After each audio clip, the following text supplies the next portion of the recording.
Good morning my dear students. గత క్లాస్లో మనం బ్యాలెన్స్ షీట్లో లయబిలిటీస్ సైడ్ కవర్ చేసాం. Liabilities are nothing but the sources. అంటే బిజినెస్ ప్రారంభించి బిజినెస్ రన్నింగ్లో అవసరమైన నగదుని ఇతరితర సహకారాలని మనం ఎలా పొందామనేది అర్థమైంది. అంటే ఫస్ట్ ఇన్వెస్ట్మెంట్ ఎక్కడ వస్తుంది? క్యాపిటల్ ద్వారా వస్తుంది. తర్వాత దాంట్లో ఉన్న సబ్ గ్రూప్ ఏంటంటే reserves and surplus. Reserves and surplus ఏంటి? కంపెనీస్లోని మాత్రమే ఉంటుంది. అది పార్ట్నర్షిప్లో కానీ ప్రొపరేటరీ కన్సర్న్లో కానీ ఉండదు. దాని తర్వాత ఎప్పుడైతే సఫిషియెంట్గా క్యాష్ అందుబాటులో ఉండదు. సఫిషియెంట్గా క్యాష్ ఎప్పుడు అందుబాటులో ఉండదు? ఒకవేళ అనుకున్న దానికంటే వేరే అడిషనల్ యాక్టివిటీ చేయాలనుకున్నప్పుడు క్యాష్ తగ్గుదల కనిపిస్తుంది. అట్లనే రావాల్సిన డబ్బులు సరైన టైంలో రాకపోయినా కూడా మీకు తగ్గుదల కనిపిస్తుంది. కాబట్టి అప్పుడు then we have to go for లోన్స్లో కూడా ముందు unsecured, secured and bank loans ఈ రకాలుగా ఉంటుంది. That was clearly explain to you. And దాని తర్వాత ఏంటంటే కరెంట్ లయబిలిటీస్లో ట్యాక్స్ పాయింట్. అంటే కరెంట్ లయబిలిటీస్లో మీరు అరువు మీద సర్వీస్ తీసుకున్నది కానీ గవర్నమెంట్ తరపున మీరు వసూలు చేసే టీడీఎస్ కానీ, టీసీఎస్ కానీ, జిఎస్టీ కానీ, పిఎఫ్ కానీ, ఈఎస్ఐ కానీ, ప్రొఫెషన్ ట్యాక్స్ కానీ ఇవన్నీ కూడా మీరు వసూలు చేస్తారు during the course of business. ఈ మంత్లో వసూలు చేసింది నెక్స్ట్ మంత్ మీరు కట్టుకుంటారు. కానీ ఏ పరిస్థితుల్లో కూడా మీరు ఒక పిఎఫ్, ఈఎస్ఐలో తప్ప ఎప్పుడు కూడా మీరు ఏదైతే వసూలు చేశారో అదే గవర్నమెంట్కి కడతారు తప్ప మీరు ₹1 కూడా మీరు వాడుకోవడానికి మీకు పర్మిషన్ ఉండదు. తర్వాత మీరు కలపాల్సిన అవసరం ఉండదు. కానీ పిఎఫ్, ఈఎస్ఐలో మాత్రం మీరు పిఎఫ్లో మాత్రం 12% యాడ్ చేయాల్సి వస్తుంది. 12% కట్ చేస్తాం. ఎంప్లాయీ శాలరీ నుంచి 12% యాడ్ చేస్తాం. ఈఎస్ఐలో 1.75 కట్ చేస్తాం. 4.75 యాడ్ చేసి కడతాం. కాబట్టి ఇక్కడ ఎక్స్పెండిచర్ ఉంటుంది, అక్కడ ఉండదు. సో ఇవన్నీ కూడా మనం business during the course of business ఇండైరెక్ట్గా ఈ ఫండ్స్ కూడా మనకు ఉపయోగపడతాయి అన్నారా. ఇదంతా అయిపోయిన తర్వాత మరి దీనికి ఒక కారణాన్ని ఎంచుకున్నట్టయితే ఎలా మనకి అసలు డబ్బులు ఈ రకరకాలుగా అంటే ముందు క్యాపిటల్ ఎందుకు తీసుకొచ్చాము? ఒక బిజినెస్ ఆలోచన ఉంది కాబట్టి ఆ బిజినెస్ స్టార్ట్ చేయడానికి తీసుకొచ్చాం. తర్వాత రెండోది ఏంటి? మనం అవసరార్థం డబ్బులు తెచ్చాం. మరి ఈ అవసరార్థం తెచ్చిన డబ్బులు నిజంగా అవసరాలే తీరినాయా, లేకపోతే ఇతరత్ర మళ్ళీ ఆ దారి అంటే వచ్చిన డబ్బులు వచ్చినట్టుగా మనం క్యాపిటల్ విత్డ్రాల్స్ చేసేసారా? ఇవన్నీ కూడా మనకి అవగాహన ఉండాలి. ఇదే కామన్ సెన్స్ పాయింట్. అకౌంట్స్ అనేది ఒక కొత్త సబ్జెక్టు కాదు, తెలుసుకోవడానికి కష్టపడేంత ఇది కాదు. ఈజీగా ఎవరు పడితే వాళ్ళు కామర్స్ అనేది స్పెల్లింగ్ తెలియని వాళ్ళు కూడా కామర్స్ నేర్చుకోవడానికి ఒక ఉత్సాహం ఉంటే చాలు, ఈజీగా దీన్ని నేర్చుకుని దాన్ని అవలంబిస్తూ మన జీవనాన్ని మనం సాగించుకోవచ్చు. అంత ఈజియెస్ట్ సబ్జెక్ట్. కాబట్టి ఏంటంటే దీంట్లో కామన్ సెన్స్ ఏంటి? ఎందుకు తెచ్చాము ఆ డబ్బులు? మరి తెచ్చిన డబ్బులు ఏ విధంగా ఏ రూపంలో మనం ఖర్చు పెట్టాము అనేది మనం తెలుసుకోకపోతే మనం ముందుకి సాగటం అనేది ఇంపాసిబుల్. కాబట్టి దాంట్లో మనం ముందుగా యూటిలైజేషన్ సైడ్ పోదాం. యూటిలైజేషన్ అంటే ఏంటంటే అవుట్ఫ్లో ఆఫ్ మనీ, అంటే వినియోగం. ఏ విధంగా వినియోగించాం, ఆ వినియోగంలో ఎన్ని రకాలు ఉన్నాయి అనేది మనం తెలుసుకోగలిగితే పూర్తిగా మీకు ఒకటి అర్థమైపోద్ది. అంటే మనకి లయబిలిటీస్ అంటే సోర్స్ అని చెప్పాను. ఇది దీంట్లో అసెట్స్ అంటే రిసోర్సెస్ అని చెప్పాను. రిసోర్సెస్ అంటే అర్థం ఏంటి? Which can help A business man to produce something. అనేది రిసోర్సెస్. అంటే ఏదైతే మనకి వ్యాపార నడకలో ఉపయోగపడి ₹4 వ్యాపారం ప్రారంభించేది ఎందుకు? ₹4 సంపాదన కోసం. మరి ఏదైతే మనకు ఉపయోగపడుతుందో దాన్ని రిసోర్సెస్ అని అంటాం. దాంట్లో ముందుగా మీరు డబ్బులు తీసుకురాగానే ఫస్ట్ ఖర్చు అందరికీ తెలిసి ఖర్చు ఏంటంటే మనం ముందుగా ఒక స్ట్రక్చర్ అండ్ ఇన్ఫ్రాస్ట్రక్చర్ని మనం తయారు చేసుకుంటాం. ఎట్లా అంటే మినిమం కనీసం ఒక టేబుల్, కుర్చీ, ఒక ఫ్యాను, ఒక కంప్యూటరు, వీలైతే ఒక వెహికల్, 2 వీలరా, 3 వీలరా, 4 వీలరా, 6 వీలరా, ఏది మనకి ఏది అవసరం అవుతుంది. అంటే బిజినెస్కి రిలేటెడ్ అయి ఉంటుంది. అది కన్స్ట్రక్షన్ అనుకోండి, మిక్సర్లు, వైబ్రేటర్లు, సెంటరింగ్ మెటీరియల్స్ ఇవన్నీ ఉంటాయి. హాస్పిటల్ అనుకోండి, బెడ్స్, ల్యాబొరేటరీ సెటప్, తర్వాత ఎక్స్రేస్, తర్వాత స్కానింగ్, ఇవన్నీ ఉంటాయి.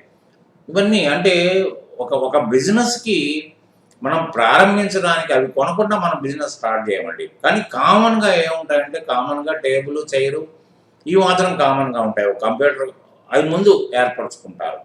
సో ఇవన్నీ కూడా ఫిక్స్డ్ అసెట్స్. ఫిక్స్డ్ అసెట్స్ అంటే అంటే ఆ అసెట్స్ ఇప్పుడు మీరు కరెంట్ లయబిలిటీస్ చదువుకున్నారు. కరెంట్ లయబిలిటీస్లో ఏంటి, during the course of business అంటే డ్యూరింగ్ ద అకౌంటింగ్ పీరియడ్ అంటే 12 మంత్స్లో మీకు రొటేట్ అవుతూ ఉంటాయి అవి. అంటే ఒక ఒక ఒకళ్ళ దగ్గర నుంచి మనం ఒక ఫెసిలిటీని పొందుతాం, ఒక సర్వీస్ని పొందుతాం, ఒక గూడ్స్ని పొందుతాం, మళ్ళీ వాళ్ళకి తిరిగి ఇస్తూ ఉంటాం, మళ్ళీ పొందుతూ ఉంటాం. అంటే రొటేట్ అవుతూ ఉంటుంది అది. అది 1 ఇయర్‌లోనే మనకి దాని స్వరూపం మారిపోతూ ఉంటుంది. కానీ ఇక్కడ ఫిక్స్డ్ అంటే మోర్ దాన్ 1 ఇయర్ అనుకోండి. మోర్ దాన్ 1 ఇయర్ మన దగ్గర ఉంటూ, మనకు ఉపయోగపడుతూ, మనం రూ. 4 సంపాదించుకోవడానికి ఉపయోగపడేది ఫిక్స్డ్ అసెట్. ఫిక్స్డ్ అసెట్ దీన్ని నాన్ కరెంట్ అసెట్ అని కూడా అంటారు. సో ఇవన్నీ మీ నోట్స్ అయితే చదవండి. ఎందుకంటే నోట్స్ యాజ్ ఇట్ ఈస్‌గా చదివి వినిపించడం వల్ల మీకు ఉపయోగం లేదు. అన్నారా? ఒకవేళ గనక మీరు డ్యూరింగ్ ది ఇప్పుడు మీరు చదువుతున్నప్పుడు కనుక ఏదైనా డౌట్స్ వస్తే కామెంట్‌లో రాయండి. ఇది ఏంటి సార్ దాని అర్థం ఏంటి అని అడిగితే కామెంట్‌లో నేను ఆన్సర్ చేయటమే కాకుండా ఏదన్నా ఒక ఒక పెద్దగా ఒకటి నేను కామెంట్‌లో మళ్ళీ కామెంట్ చేస్తే మీకు అర్థం కాదనుకుంటే ఒక చిన్నపాటి వీడియో అన్నా తీసి పెడతాను. At will help you. ఎందుకంటే నేను ఒక ఫ్రీగా మీ అందరికీ ఒక ట్రైనింగ్ ఇవ్వదలుచుకున్నాను కాబట్టి ఏదో తూతూ మంత్రంగా ఏదో నా పేరు కోసమో లేకపోతే ఏదో బిజినెస్ ప్రమోషన్ కోసం చేయను నేను. ఖచ్చితంగా మనస్ఫూర్తిగా చేస్తాను. కాబట్టి మీరు తెలుసుకునే ప్రయత్నం ఇది ఇది ఇది యాక్చువల్‌గా చెప్పాలంటే ఇది గోల్డెన్ ఛాన్స్. ఎక్కడా కూడా గ్రూపింగ్ మీద నీవు పూర్తి నిడివిలో పాఠాలు ఉండవు. అది కాకపోయినా ఇంకోటి ఏంటంటే మీరు ఎక్కడ నేర్చుకున్నా కూడా ఎడ్యుకేషన్ వెర్షన్ మీద నేర్చుకుంటారు.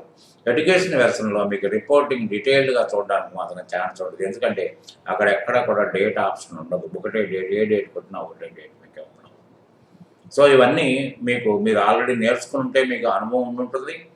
నేర్చుకోకపోతే మాత్రం ఇప్పుడు నేను చెప్పే సత్యాన్ని మీరు గ్రహించాల్సిన అవసరం ఉంటుంది. సో దీంట్లో ఏమేమి ఉన్నాయి అంటే మీకు ఉదాహరణకి ఫర్నిచర్స్ అండ్ పిక్చర్స్.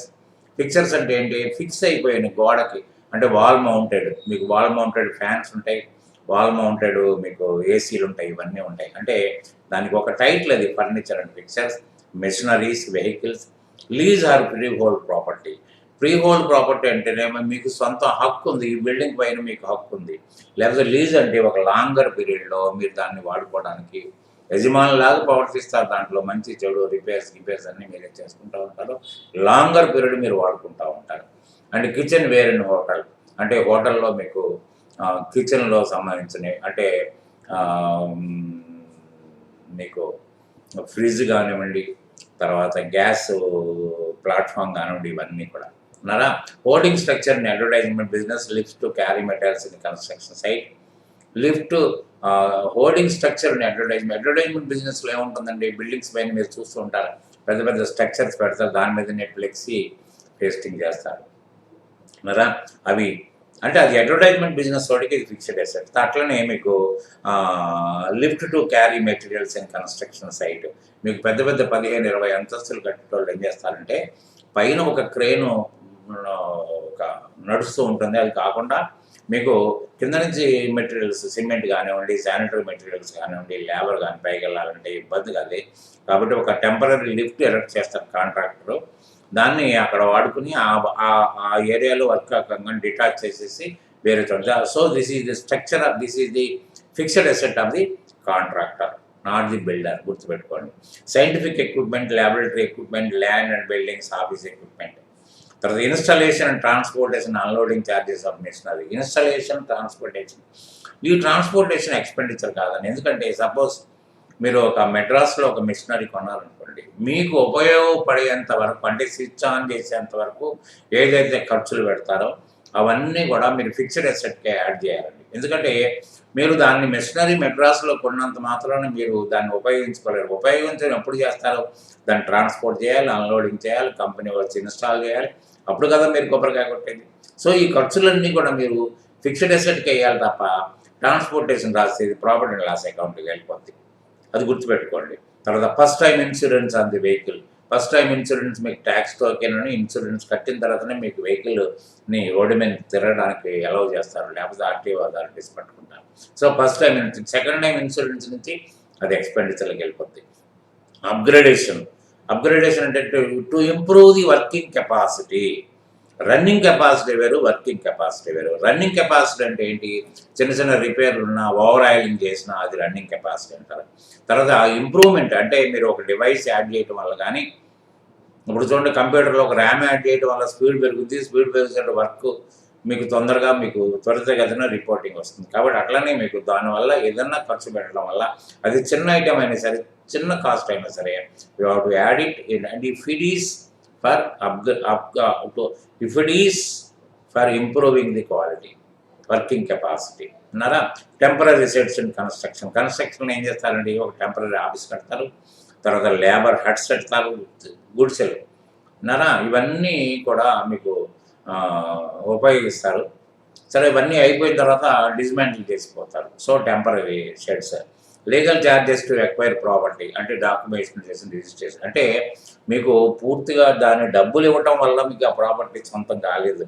ఎందుకంటే కంప్లీట్ దాని మీద ఉన్న సర్వ హక్కులు, ఆ ప్రాపర్టీ మీద ఉన్న హక్కులు మీకు ట్రాన్స్ఫర్ కావాలంటే మీరు రిజిస్ట్రేషన్ చేసుకోవాలి, స్టాంపులు పెట్టాలి, రిజిస్ట్రేషన్ ఛార్జెస్ ఇవ్వాలి, దస్తావేజుల రైటర్ తోటి మీరు రాయించుకుని వాటికి ఛార్జెస్ ఇవ్వాలి. ఇవన్నీ కూడా, లేకపోతే ఏదైనా ప్రాపర్టీ లిటిగేషన్ ఉంటే అడ్వకేట్ ఛార్జెస్ కూడా అవుతాయి. So legal charges to acquire property అనేది గుర్తుపెట్టుకోండి. ఇది ఎక్స్పెండిచర్ కాదండి, ఇది ప్రాపర్టీగా యాడ్ చేయాలి. హోర్డింగ్ ఎరెక్షన్ ఛార్జెస్ అంటే మీరు హోర్డింగ్ చేయడానికి ఫ్యాబ్రికేషన్ చేస్తారు కదా, అది. Additional gallery. హోర్డింగ్ అంటే తెలుసు కదా, పైన బిల్డింగ్ పైన మీరు ఫ్లెక్సీ కట్టడానికి తయారు చేసి ఒక structure, frame. Additional gallery in థియేటర్లో కనుక అడిషనల్గా మీరు ఏమైనా చైర్స్ యాడ్ చేస్తే దానివల్ల మీకు టికెట్స్, సేల్ ఆఫ్ టికెట్స్ పెరుగుద్ది. పెరగడం వల్ల రెవెన్యూ కూడా పెరుగుద్ది. అది additional gallery in theatre. Renovation of office furniture అంటే చిన్నపాటి రెనోవేషన్ చేస్తే, రిపేర్ చేసిన అది ఎక్స్పెండిచర్ అవుతుంది. మామూలుగా మీకు మీకు యాక్చువల్గా అక్కడ అకౌంటెంట్గా పనిచేస్తే అర్థమవుతున్నది హెవీ ఎక్స్పెండిచరా, మామూలుగా మెయింటెనెన్స్లో ఒక భాగం అది తెలిసిపోతుంది. కాబట్టి హెవీ ఎక్స్పెండిచర్ అయితే మీకు ఆఫీస్ ఫర్నిచర్ని ఫిక్స్డ్ అసెట్స్లో పెట్టండి, లేకపోతే అక్కర్లేదు. Motor to draw water pump foundation beds అంటే మీకు పునాదులు తవ్వంగానే దానిపైన మీకు పిల్లర్ నిలబెట్టడానికి ఒక ఇది మనకు ఒక మీకు ఐరన్ రాడ్స్ తోటి ఒక పిల్లర్ నిలబెట్టి దాంట్లో మీకు కాంక్రీటింగ్ చేస్తారు. సో అది నిలబెట్టాలనుకుంటే కింద డ్రై ఉండాలి. ఎందుకంటే మీరు ఫౌండేషన్ 2 అడుగులు తవ్వంగానే వాటర్ వస్తుంది, వాటర్ ఊరుద్ది.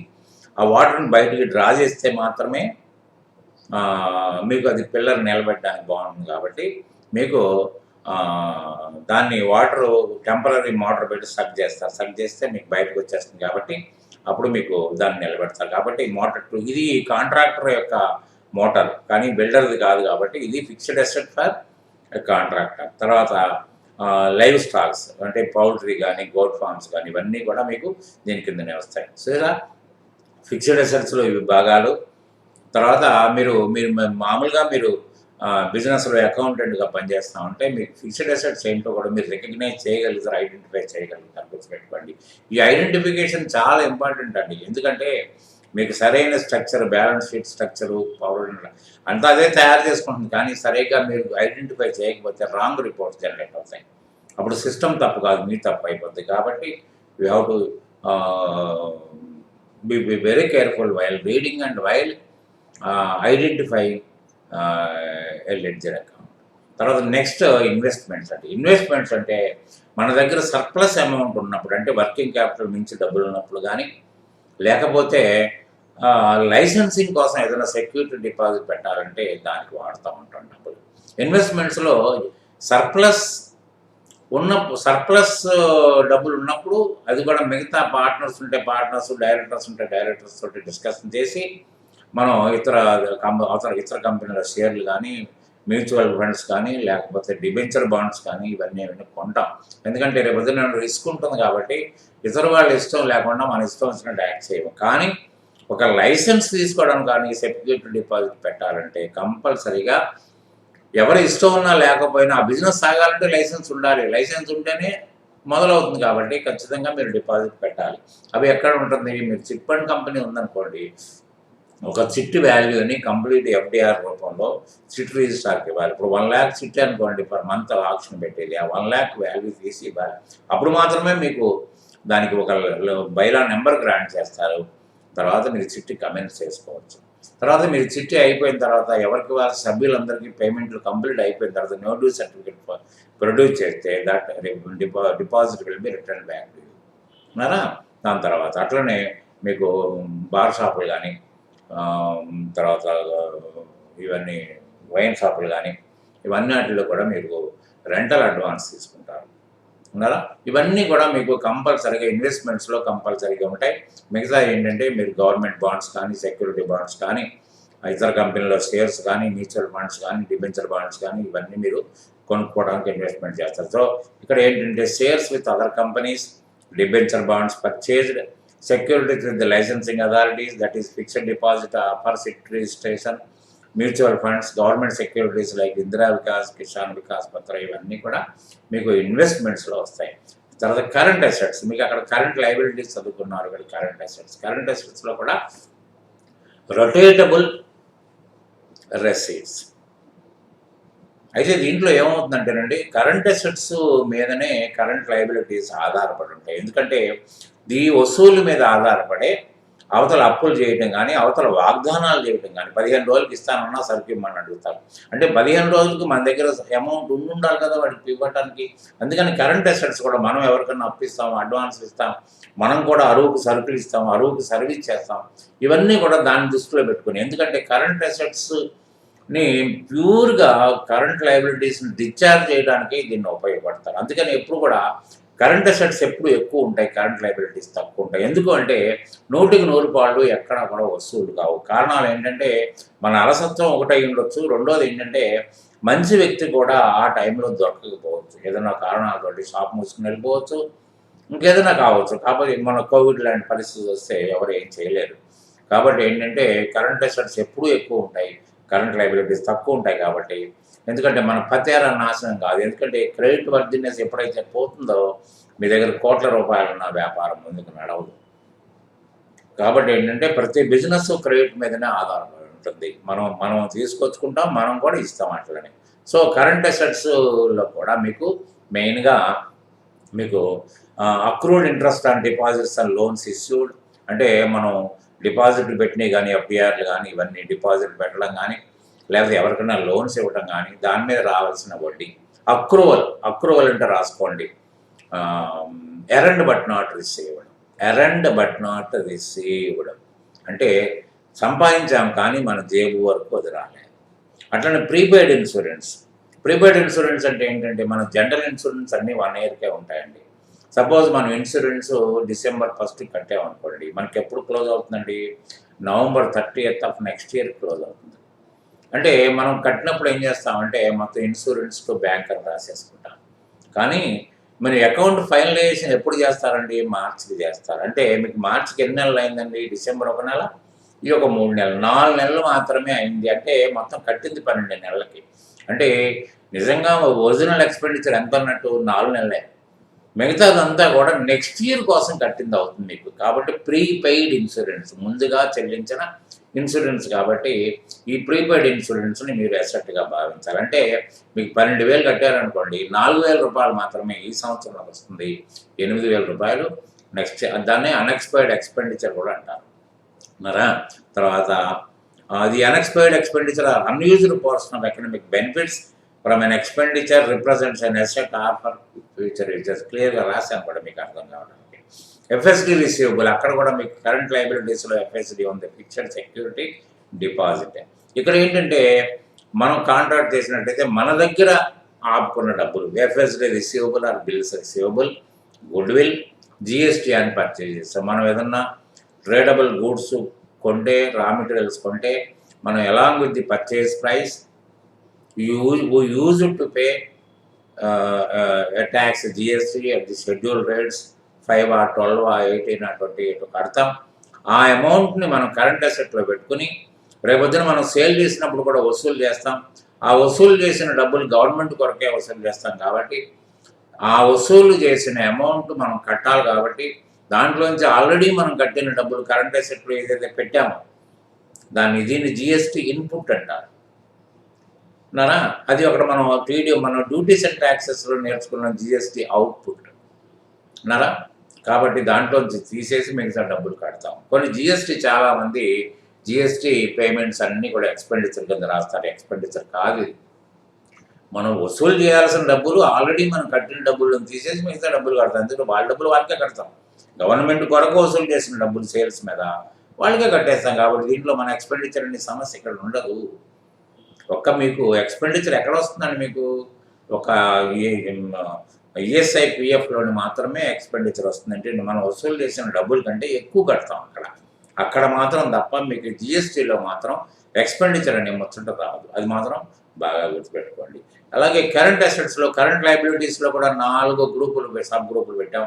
దీంట్లో కూడా 6 సబ్ గ్రూపులు ఉంటాయండి. ఒకటి stock on hand, deposit asset, loans and advances asset, cash in hand, sundry debtors and bank accounts. ఉన్నారా? స్టాక్ ఆన్ హ్యాండ్ అనేది ఒక డిఫరెంట్ గ్రూప్ అండి ఇది. ఎందుకంటే ఒక అకౌంటింగ్ ప్యాకేజ్లో జనరల్గా ఏంటంటే మన దగ్గర ఒక ట్రేడింగ్ బిజినెస్ చేసినట్టయితే ఏదైతే ఆ సంవత్సరాంతాన్న పర్చేజ్ చేసిన స్టాక్స్లో ఏదైతే మిగులుబాటు ఉంటాయో అది నెక్స్ట్ ఇయర్లోనే అమ్ముకుంటాం కాబట్టి ఆ మిగులుబాటు. ఒకవేళ కనుక మ్యానుఫ్యాక్చరింగ్ అయినట్లయితే మనం రా మెటీరియల్ కొంటాం కాబట్టి అది మిగులుబాటు.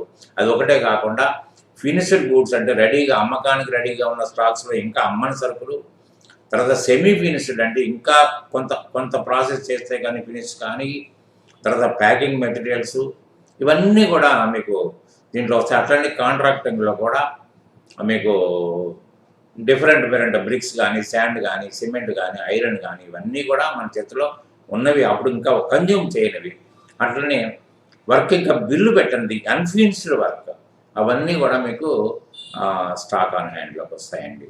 స్టాక్ ఆన్ హ్యాండ్ దీంట్లో ఏంటంటే మనం మామూలుగా చదువుకునే రోజుల్లో మీరు బీకామ్ చదువుకున్నా, ఎంకామ్ చదువుకున్నా ఒక జర్నల్ ఎంట్రీ పాస్ చేస్తాం, stock on hand to purchase అనేది రాస్తాం. ఇక్కడ అట్లా కాదు. మీకు దీంట్లో ఏ విధమైన ఓచింగ్ అనేది ఉండదండి. దీంట్లో పర్టికులర్గా మీరు బాగా గుర్తుపెట్టుకోవాలి, దీంట్లో ఓచింగ్ అనేది ఉండదు. అకౌంట్ ఓపెన్ చేసి దాంట్లో ఓపెనింగ్ బ్యాలెన్స్ చేసుకుంటే రేపొద్దున క్లోజింగ్ బ్యాలెన్స్ చేసుకున్నప్పుడు దాన్ని ఆల్టర్ చేస్తే సరిపోతుంది. There is no need for a voucher. దీంట్లో అలా ఎంటర్ చేయగానే ఆటోమేటిక్గా ట్రేడింగ్ అకౌంట్లో పడిపోద్ది, బ్యాలెన్స్ షీట్లో పడిపోద్ది. సో ఇది పర్టికులర్గా మీకు ఉపయోగపడేది. ఇది మీరు ఆల్రెడీ పనిచేస్తున్న వాళ్ళకి ఇది తెలుస్తుంది, లేకపోతే నేర్చుకోవాల్సిన వాళ్ళకి దాదాపు ఆల్రెడీ నాకు ప్రైమ్లో మీకు how to work in a prime నేను డిఫరెంట్ ఆప్షన్స్ తోటి ఉన్నది కూడా మీరు అబ్జర్వ్ చేస్తే దాంట్లో కూడా మీకు దొరుకుతుంది. తర్వాత రేపొద్దున కనుక మీరు ఫ్రీ ట్రైనింగ్ వచ్చేటప్పుడు మీరు టెస్ట్లో కనుక 75% స్కోర్ చేయగలిగితే మీకు ఈ అన్ని అనుభవాలు నా ద్వారా మీకు దొరుకుతాయి. సో స్టాక్ ఆన్ హ్యాండ్లో మెయిన్గా ఏముంటాయండి? Closing stock of raw materials, stock of finished product, stock of semi finished product, stock of packing material, stock of stationery. అంటే మ్యానుఫ్యాక్చరింగ్లో ఏముంటాయండి? లేబుల్స్, తర్వాత లీఫ్లెట్స్, తర్వాత ఏంటంటే యూజర్ గైడ్స్, ఇవన్నీ కూడా మనకి మిగులుబాటులో వేసుకుంటాం. Work in progress in construction activity, work in process in manufacturing. Work in progress అంటే ఇంకా ఫినిష్ కాని వర్క్ కానీ, ఇంకా బిల్లు పెట్టిన వర్క్ కానీ వర్క్ ఇన్ ప్రోగ్రెస్ అంటారు. అట్లనే వర్క్ ఇన్ ప్రాసెస్ మ్యానుఫ్యాక్చరింగ్లో ఉంటుంది. అంటే మీరు మామూలుగా ప్రాసెస్లో ఉండి ఇంకా ఫినిష్డ్ గూడ్ దాకా రాకప్పుడు మీకు ప్రాసెస్లో మెటీరియల్ రన్ అవుతూ ఉంటుంది. దాని వాల్యూ కూడా కాస్ట్ అకౌంటెంట్స్ చేస్తారు. దాన్ని కూడా వర్క్ ఇన్ ప్రాసెస్ అంటారు. దాన్ని కూడా పరిగణలోకి తీసుకోకపోతే మీకు స్టాక్ అకౌంట్ తేడా ఉంటుంది. ఎందుకంటే ఉన్నది లెక్కేస్తాం కానీ మరి లోపల దాంట్లో ఇరుక్కుపోయి మీరు ఎలా లెక్కేస్తారు? సో అది మీ డ్యూటీ కాదు, అది కాస్ట్ అకౌంటెంట్స్ డ్యూటీ వాళ్ళు చేస్తారు. Stock with the consignment business తెలుసు కదా, ఒక ఏజెంట్కి స్టాక్ ఇచ్చి అమ్మమంటాం. సో ఏజెంట్కి మనం స్టాక్ మన తరఫున అమ్మంటాం కాబట్టి మనం అతనికి స్టాక్ అమ్మలేదన్నట్టు లెక్క. సో అతని దగ్గర ఉన్న మిగిలిన స్టాక్ కూడా మన దాని కింద లెక్క కాబట్టి stock with the consigning. Stock in transit అంటే మీరు సపోజ్ మెడ్రాస్లో స్టాక్ కొన్నారనుకోండి, మార్చి 31 నాడు, మీరు ఏప్రిల్ 2కో 1కో రీచ్ అవుతుంది. అంటే మార్చి 31 నాడు మన పేరున బిల్ అయిన స్టాకు మనదే, కానీ రీచ్ అవ్వడానికి మాత్రం 2 days పట్టింది. అంటే నెక్స్ట్ ఇయర్లోకి వచ్చింది. అంటే ఏప్రిల్ అంటే నెక్స్ట్ ఇయర్ కదా, కానీ నెక్స్ట్ ఇయర్కి వచ్చిందని అప్పుడు తీసుకోవడానికి లేదు. మనం దాన్ని కూడా స్టాక్ ఇన్ ట్రాన్సిట్ అంటారు. తర్వాత stock at branch and working site అంటే కాంట్రాక్ట్ సైట్. తర్వాత stock at branch and working site, stock of raw film in colour labs అంటే ఫిలిం ప్రొడక్షన్లో ఉంటుందండి. Stock of wall posters in film distributing company. ఉన్నారా? ఇవన్నీ. తర్వాత వర్క్ ఇన్ ప్రాసెస్ అంటే ఏంటో, వర్క్ ఇన్ ప్రోగ్రెస్ అంటే ఏంటో కూడా నేను మీకు దీంట్లో రాశాను. You can go through it, you can study it అన్నారా. ఇది కూడా స్లోగానే రన్ చేస్తున్నాడు కాబట్టి you can read it also. దీంట్లో దాన్ని కాన్సన్ట్రేషన్ చేయకపోయినా ఇదైనా మీరు కాన్సన్ట్రేట్, అందుకని మీరు ఏంటంటే దాన్ని డౌన్లోడ్ చేసుకోండి. మీరు ఇమీడియట్గా డౌన్లోడ్ చేసుకుంటే దాంట్లో పీడిఎఫ్ ఉంది. తర్వాత డిపాజిట్ అసెట్ అంటే మీకు మనం పెట్టిన డిపాజిట్లు. ఇప్పుడు అక్కడ మనకి కరెంట్ లయబిలిటీస్లో కస్టమర్ డిపాజిట్ అనే పదవాన్ని విన్నాం మనం, అన్నారా. అంటే కస్టమర్ మన దగ్గర పెడతాడు కాబట్టి మనం వర్క్ చేస్తే అది మనది, లేకపోతే మనం ఆ డిపాజిట్ యాజ్ ఇట్ ఈస్గా వాపస్ చేయాలి, లయబిలిటీ అవుతుంది. ఈ డిపాజిట్ అసెట్ అంటే మనం డిపాజిట్లు, మనం సెక్యూరిటీ డిపాజిట్లు కానీ, తర్వాత వచ్చేసేసి మనం ఇది ఇన్కమ్ ట్యాక్స్ టీడీఎస్లు కానీ టీసీఎస్లు కానీ ఇవన్నీ దీంట్లో ఉంటాయి కాబట్టి, అడ్వాన్స్ ట్యాక్స్లు కానీ ఉంటాయి కాబట్టి ఇవన్నీ ఈ డిపాజిట్లు అన్నీ మనకి వాపసు వస్తాయి ఎప్పటికైనా. అది మన దగ్గర ఉండకపోయినా అది మనమే, ఆ హక్కు మనకే ఉంటుంది కాబట్టి will get them back. So దీంట్లో ముందుగా మీకు బీజీ డిపాజిట్, బ్యాంక్ గ్యారంటీ అంటే మనం ఏదైనా వర్క్ తీసుకున్నట్టయితే కాంట్రాక్ట్స్లో ఆ కాంట్రాక్ట్ని ఖచ్చితంగా మనం నెరవేరుస్తాం, డిశ్చార్జ్ చేస్తాం అనే హామీని ఒక బ్యాంకర్ ఇవ్వాలి. ఆ బ్యాంకరు మనకి ఒక స్టాంప్ పేపర్ మీద, ఒక బాండ్ పేపర్ మీద ఎగ్జిక్యూట్ చేసి ఇస్తాడు. దానికి ఏం చేస్తామంటే మనం 10 to 15% మనం అతనికి అమౌంట్ రూపంలో ఎఫ్డిఆర్ చేసిస్తే మిగతా 85%కి వాళ్ళు ఒక బ్యాంక్ గ్యారంటీ ఇస్తారు. ఓన్లీ దీన్ని క్రెడిట్ ఫండింగ్ అంటారు. దీంట్లో అంటే క్యాష్ రూపంలో మనకి ఇవ్వట్లేదు, హామీ ఇస్తున్నాడు అంతే. సో రేపొద్దున ఏదైనా మీరు డిఫాల్ట్ అయితే ఏదైతే లాస్ మీ ద్వారా సంభవించిందో ఆ లాస్ను వాళ్ళు క్లియర్ చేస్తారు. దాన్ని బ్యాంక్ గ్యారంటీ అంటారు. సో బ్యాంక్ గ్యారంటీ అంటే కూడా మీకు రాశాను ఇక్కడ. అట్లనే డీలర్స్ ఏదైనా ప్రోడక్ట్ మనం అమ్మాలంటే వాళ్ళ దగ్గర నుంచి ఆథరైజేషన్ తీసుకుంటే తప్ప మనం ఆ ప్రోడక్ట్ అమ్మలేము. ఎందుకంటే ఆ ప్రోడక్ట్ అమ్మితే సర్వీస్ సెంటర్కి రేపొద్దున ఎలక్ట్రానిక్స్ అన్నీ కూడా సర్వీస్ సెంటర్సే కాబట్టి మీరు సర్వీస్ సెంటర్కి వెళ్ళాలంటే మీకు ఆథరైజేషన్ ఉంటేనే, మీరు పంపిస్తేనే వాడు సర్వీస్ చేస్తాడు. Left side FSD with others అంటే మనకు ఇన్వెస్ట్మెంట్స్లో కూడా వేసాం, ఇది కూడా వేసాం. Rental advance for machinery or for business premises, advance tax అంటే ఎవరికైతే టీడీఎస్ టీసీఎస్ ఉండదో వాళ్ళు అడ్వాన్స్ ట్యాక్స్ కట్టాల్సి ఉంది. అడ్వాన్స్ ట్యాక్స్ గురించి కూడా ఇక్కడ రాశాను నేను. నారా TDS deducted from our bills, TCS collected from our bills. EMD earnest money అంటే మీరు ఏదైనా కాంట్రాక్ట్ తీసుకున్నప్పుడు, కాంట్రాక్ట్ టెండర్ వేసేటప్పుడు మీరు 0.25 అట్లా మీకు టెండర్ షెడ్యూల్లో రాస్తాడు. మీరు ఈఎండి ఎర్నెస్ట్ మనీ డిపాజిట్ అంటే టెంపరీ డిపాజిటే. ఎందుకంటే మీరు 10 మంది టెండర్ వేశారు, ఏ ఒక్కరికో అవార్డు అవుతుంది కాబట్టి మిగతా వాళ్ళందరూ ఉట్టుగా ఏ టెండర్ వేయకుండా మీరు ఒక వాల్యూడ్ పర్సన్ అయి ఉండాలని గుర్తింపు కోసం మీరు వేస్తే, సపోజ్ మీకు కనుక అది గ్యారంటీ మీకు రాకపోతే, మీరు సెలెక్ట్ కాకపోతే that EMD will be refunded back to you. That is EMD earnest money deposit అంటారు. తర్వాత loans and advances asset. Loans and advances asset అంటే మనం during the course of business మనం మన స్టాఫ్ కానీ, లేకపోతే మన దగ్గర పనిచేసే సబ్ కాంట్రాక్టర్స్ కానీ, తర్వాత మనం సర్వీస్ కావాల్సి వచ్చినా, సప్లై కావాల్సి వచ్చినా కూడా మనం అడ్వాన్స్ ఇస్తాం. అడ్వాన్స్ అక్కడ కూడా మనం చూడండి కరెంట్ లయబిలిటీస్లో advance for supply and advance for service అని ఇచ్చాం. అట్లనే మనం కూడా ఇస్తాం. ఎందుకంటే మనకి ముందుగా ఇస్తే మిగతా బిల్లు సప్లై అయిన తర్వాత కానీ, సర్వీస్ వచ్చిన తర్వాత కానీ ఇస్తాం. కాబట్టి ఇవన్నీ కూడా లోన్స్ అండ్ అడ్వాన్సెస్ అసెట్. అట్లనే మనం అన్సెక్యూర్డ్ లోన్స్లో కూడా మనం పార్ట్నర్స్ దగ్గర నుంచి, పార్ట్నర్స్ ఫ్యామిలీ దగ్గర నుంచి, ఫ్రెండ్స్ దగ్గర నుంచి అవన్నీ డబ్బులు తీసుకున్నాం కదా. ఇప్పుడు మనం ఇచ్చినట్టయితే మనం కూడా ఇవ్వాల్సిన పరిస్థితి వస్తుంది. ఇచ్చినప్పుడు అయితే దీన్ని ఆ హెడ్ కింద రాసుకోవాలి. Staff festival, medical, tour advances, housing loans to staff, advance to subcontractor in cash or in the form of materials, loans to partners, directors or others and their family members, advance for supplies and services. ఇవన్నీ కూడా మీకు loans and advances sub group కింద రాయాల్సిన పరిస్థితి వస్తుంది. తర్వాత cash in hand. Cash in hand అంటే మీకు ఆఫీస్లో ఉన్న cash at office, cash at branch, cash at working site, cash with the petty cashier అన్నారా.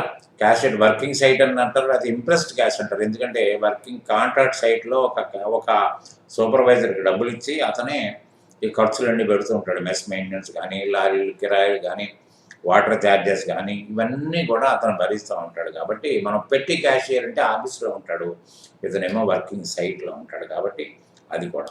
తర్వాత సండీ డేటార్స్ అంటే అక్కడ చూసాం కదా మనం సండీ క్రెడిటార్స్ అంటే service providers and goods suppliers an credit. ఇక్కడ కూడా దాని రివర్స్ అంటే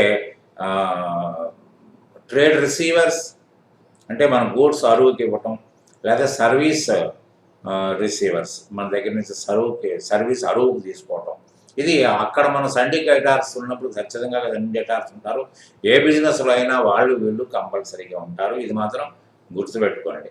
తర్వాత బ్యాంక్ అకౌంట్స్, అక్కడ కూడా మనం బ్యాంక్ అకౌంట్ గురించి మాట్లాడాం. కానీ బ్యాంక్ అది ఓడి కానీ ఓసిసి అది లయబిలిటీ అకౌంట్. ఇది ఏంటంటే ఆల్ బ్యాంక్ కరెంట్ అకౌంట్ అంటే బిజినెస్ అకౌంట్, సేవింగ్స్ అకౌంట్ అంటే మీ ఇండివిజువల్ అకౌంట్. కాబట్టి all bank current accounts are to be placed. మీకు ఆంధ్ర బ్యాంకులో ఉండొచ్చు, స్టేట్ బ్యాంకులో ఉండొచ్చు, యాక్సిస్ బ్యాంకులో ఉండొచ్చు, ఏ బ్యాంక్ ఏదైనా కానివ్వండి, అన్ని బ్యాంకులు కూడా బ్యాంక్ అకౌంట్ కిందనే మీరు గ్రూపింగ్ చేస్తే దాని అర్థం ఏంటంటే అది ఎస్టేట్ సైడ్ వస్తుంది అన్నారా.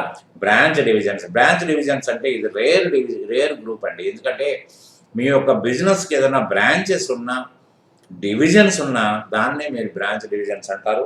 కాబట్టి మనకు అది బ్రాంచ్ డివిజన్స్ కనుక లేవనుకోండి, we need not use this group while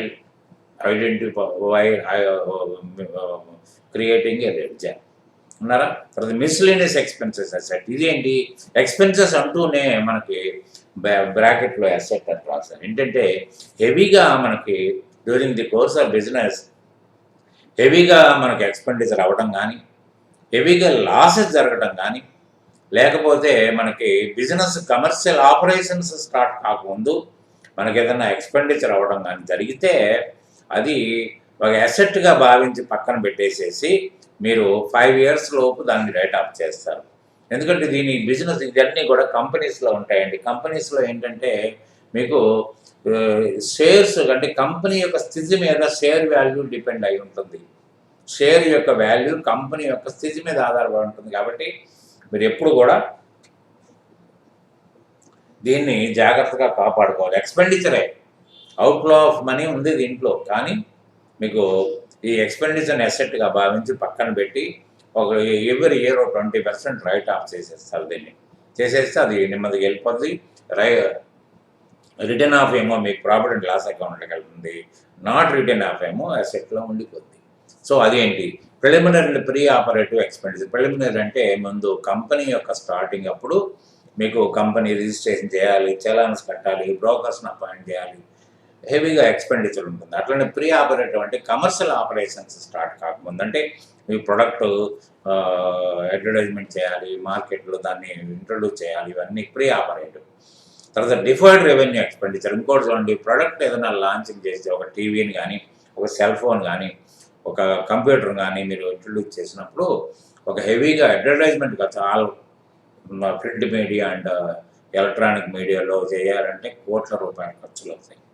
మరి ఒకటేసారి అంటే కనీసం దాని మీద సేల్లు ₹10 కూడా రాలే, కానీ మనం ఖర్చు పెట్టుకుంటా పోయాం.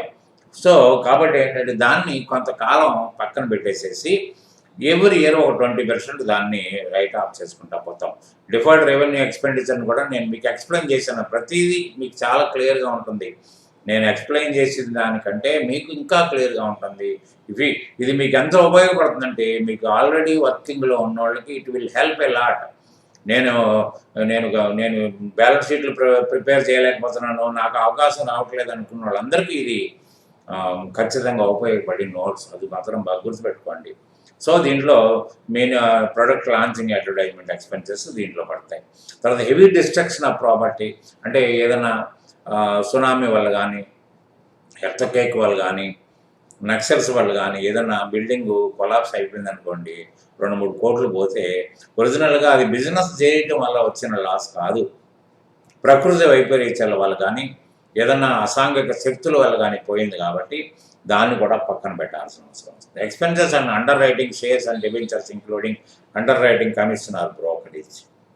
అండర్ రైటింగ్ షేర్స్ బ్రోకర్స్ ఉంటారు, వాళ్ళకి కమిషన్స్ ఇవ్వాలి, ఇవన్నీ కూడా. Discount allowed and issue of shares and debentures అంటే మీకు ఒక కంపెనీ యొక్క స్థితిని డౌన్ అయినప్పుడు మీరు డిస్కౌంట్ మీద షేర్స్ కానీ డిబెంచర్ బాండ్స్ కానీ అమ్ముతారు. ఒకవేళ కనుక ఇది రిజర్వ్స్ సర్ప్లస్లో కనుక మనం అంతకుముందు మాట్లాడుకున్నట్టు కనుక ఒకవేళ సర్ప్లస్ ఉన్నట్టయితే దాంట్లోంచి రైట్ ఆఫ్ చేసుకుంటారు, దీంట్లో పెట్టుకోరు. కానీ అది లేకపోతే అది జీరోలో ఉందనుకోండి, అప్పుడు మీరు దీన్ని పక్కన పెట్టేసేసి 5 ఇయర్స్లో క్లోజ్ చేస్తారు. Interest paid out of capital during construction period of factory. ఏమండి, మనం వడ్డీకి ఎప్పుడు తెస్తామంటే రన్నింగ్లో తెస్తాం మనం. కానీ మీరు కన్స్ట్రక్షన్ అప్పుడే కనుక వడ్డీకి తెచ్చారనుకోండి, ఆ డబ్బులు ఎలా తీరుతారండి? దాని మీద వడ్డీ ఎలా కడతారండి మీరు? అంటే ఇంకొక అప్పన్న చేయాలి మీరు, అంతే కదా. సో అందుకని ఏంటంటే దాన్ని కూడా మీరు పక్కన పెట్టేసేసి 5 ఇయర్స్లో మీరు రైట్ ఆఫ్ చేస్తుంటారు. Research and development expenditure not return. Research and development అంటే ఖచ్చితంగా మ్యానుఫ్యాక్చరింగ్ యూనిట్లో రీసెర్చ్ లేకుండా ఈ బిజినెస్ ఉండదని. ఎందుకంటే మీరు చూడండి, సెల్ ఫోన్ వచ్చింది, దాంట్లో 6 వచ్చిన తర్వాత 9 వస్తుంది, 12 వస్తుంది. అంటే ఇవన్నీ వాళ్ళ మీద వాళ్ళే ఇంప్రూవ్మెంట్కి వెళ్తారు. కాంపిటీషన్ నాట్ ఫ్రమ్ అదర్స్, వాళ్ళే కాంపిటేటివ్ ప్రొడక్ట్, ఈ ప్రొడక్ట్ కాంపిటేటివ్ ఇంకోటి. కాబట్టి ఏంటంటే దానికి నిరంతరం యొక్క పరిశోధన కార్యక్రమాలు జరగాలి. కాబట్టి నిరంతర కార్యక్రమం అది, కాబట్టి హెవీ ఎక్స్పెండిచర్ అవుతుంది. కాబట్టి అట్లనే ఫ్యాక్టరీ డెవలప్మెంట్ యాక్టివిటీస్ ఉంటాయి, కాబట్టి దాన్ని కూడా తీసుకెళ్ళి పక్కన పెడతారు. మిస్లేనియస్ ఎక్స్పెన్సెస్ అసెట్ అనేది కంపెనీస్లోనే మీరు తారసపడతారు తప్పితే మామూలు అదర్ బిజినెస్లో మిస్లేనియస్ ఎక్స్పెన్సెస్ అనేది మీకు కనపడదు. తర్వాత suspense account. Suspense account is the last item in the balance sheet. Suspense account అంటే ఒక టెంపరీ అకౌంట్ అండి. జనరల్గా మీరు చదువుకున్న రోజుల్లో ట్రయల్ బ్యాలెన్స్లో సస్పెన్స్ అకౌంట్ అనేది ఒకటి క్రియేట్ చేసేవాళ్ళు. ఎందుకంటే ఏదన్నా కనుక అమౌంట్ మీకు దొరకకపోతే మీరు ఏం చేసేవారంటే సస్పెన్స్ అకౌంట్ క్రెడిట్ అయితే క్రెడిట్, డెబిట్ అయితే డెబిట్, అన్డిటెక్టెడ్ అమౌంట్ చేసుకున్న వాళ్ళు ఫైనలైజ్ చేసేవాళ్ళు. కానీ సస్పెన్స్ అకౌంట్ అనేది ఇక్కడ ట్రయల్ బ్యాలెన్స్లో రాదు. ఎందుకంటే ఇక్కడ డెబిట్ క్రెడిట్లో ఎక్కడ తేడా రాకుండా మిమ్మల్ని పోస్టింగ్ తీసుకుంటుంది, జర్నలైజేషన్ చేయించింది నేచర్. కాబట్టి సస్పెన్స్ అకౌంట్ ఎట్టి పరిస్థితుల్లో మీకు ఇక్కడ రాదు. ఈ సస్పెన్స్ అకౌంట్ ఏంటంటే ఏదన్నా డెఫినేషన్, ప్యూర్ డెఫినేషన్ మీకు ఎలా అంటే మీకు సపోజ్ ఇప్పుడు నాకు డబ్బులు ఇచ్చారనుకోండి, ఏదైనా ప్రాజెక్ట్ వర్క్ చేయమని డబ్బులు ఇచ్చారు, లేదా లైసెన్స్ జిఎస్టీ లైసెన్స్కో, పార్ట్నర్షిప్ డీడ్కో, కంపెనీ రిజిస్ట్రేషన్కో ఇచ్చారు.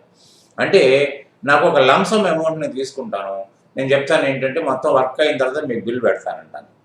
అంటే నాకు డబ్బులు ఇచ్చినప్పుడు నాకు ఇచ్చారా, డబ్బులు ఇవ్వరా? మీ వర్క్ కోసం ఇచ్చారు. ఇప్పుడు మీరు ఇచ్చిన డబ్బులు నాకు సరిపోవచ్చు, సరిపోకపోవచ్చు. సరిపోకపోతే నేను ఎక్స్ట్రా డబ్బులు అడుగుతాను మిమ్మల్ని. సరిపోయినట్టయితే మీ అకౌంట్ మీకు అప్పచెప్తాను. కాబట్టి ఏంటంటే నాకు ఇచ్చింది నా పేరుని రాసుకోండి, నా పేరునే రాసుకోండి, కానీ సస్పెన్స్ కింద పెట్టాలి. ఎందుకంటే నేను డెటార్ని కాదు మీకు. అట్లనే తీసుకున్న నేను కూడా మిమ్మల్ని సస్పెన్స్లోనే పెట్టుకుంటాను, ఎందుకంటే మీరు నా క్రెడిటారు కాదు.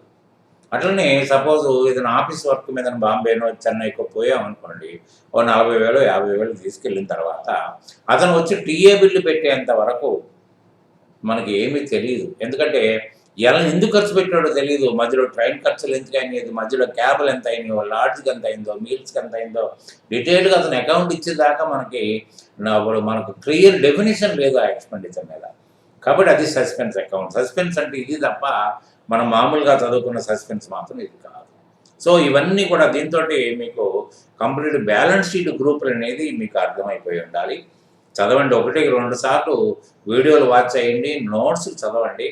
ఎందుకంటే రేపొద్దున్న మీరు ఎగ్జామినేషన్కి రాకపోయినా పర్వాలేదు, ఫ్రీగా దానికి అటెండ్ అవుతున్నాను చిన్నతనం కాదు. మీకు మీరు ప్రూవ్ చేసుకోవడానికే మీరు టెస్ట్కి రమ్మంటున్నాను నేను. మీకు మీరు ప్రూవ్ చేసుకోవడానికి నాకు ఈ నాలెడ్జ్ ఉంది అని ప్రూవ్ చేసుకోండి. లేకపోతే నేను ఇక్కడ వీక్గా ఉన్నాను, దీన్ని బట్టి ఇంక కొంత నేర్చుకుంటాను అనేది దానికి. ఎప్పుడు కూడా ఎగ్జామినేషన్ అనేది మనకు ఒక విధంగా ఎగ్జామినేషన్ పెడుతున్నారంటే మనకు ఒక అదృష్టంగా ఫీల్ కావాలి. ఎందుకంటే మనం ఏంటో మనం నిరూపించుకోవడానికి ఒక చక్కటి అవకాశం దొరికినట్టు. అంతేగాని ఎగ్జామినేషన్ అంటే ఏదో వణుకుపోయి అది చేసి ఇది చేసి కాదు, అంటే మీ శక్తిని మీకు నిరూపించుకోవడానికి ఒక ఛాన్స్ దొరికినట్టు లెక్క. కాబట్టి మీరు ప్రిపేర్ కండి. 4th నాడు ఎగ్జామ్కి ఆల్రెడీ కొంతమంది రిజిస్టర్ చేసుకున్నారు. మీరు కూడా if you are interested, you please send a mail to me to register yourself to attend for the examination. ఎందుకంటే మీ స్ట్రెంగ్స్ని బట్టి మా యాప్స్లో పెట్టడమా లేకపోతే వేరే వెన్యూ చూడడం అనేది నేను డిసైడ్ చేసి మీకు ముందుగానే మీకు తెలియజేస్తాను. మీకు ఇండివిజువల్గా మీకు మెయిల్స్ పెడుతున్నారు కాబట్టి మెయిల్లోనే మీకు నేను మెయిల్ పెడతాను. Okay, thank you very much. దీంతో ఈ బ్యాలెన్స్ షీట్ అనేది క్లోజ్ అయింది. తర్వాత ఇంకా 6 గ్రూపులు మాత్రమే మిగులున్నాయి. 4 ఏమో ట్రేడింగ్ అకౌంట్లో ఉంటాయి, 2 ఏమో ప్రాఫిట్ అండ్ లాస్ అకౌంట్లో ఉంటాయి. అవి ఇంకో 2 క్లాసులతోటి మీకు క్లోజ్ అవుతుంది. కాబట్టి you please watch my lessons carefully to attend for the examination. Good day.